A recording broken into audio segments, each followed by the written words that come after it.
Well, community property is defined as that which is not separate property.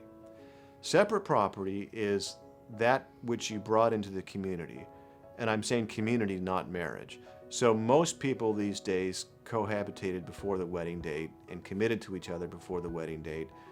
So that's when the community began. It's not my parents' generation, certainly it was probably the wedding date.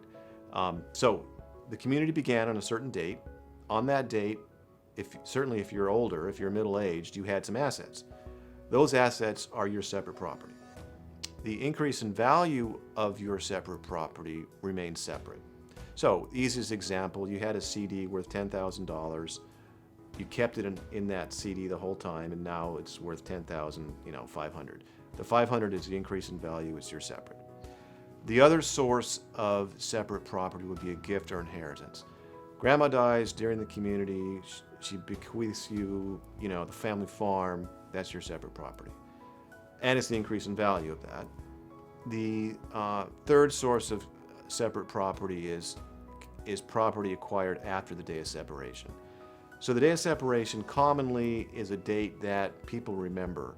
It's when she found out he had an affair, they're in therapy, and he says, I can't take it anymore, I quit, I want to get divorced. And he hit her one too many times. She finally called the cops after he's hit her, once a month for a year. So the day of separation, if you got the asset after the day of separation, it's separate. And community property, as I said, is everything else. So basically, the most common source of community property is your paycheck.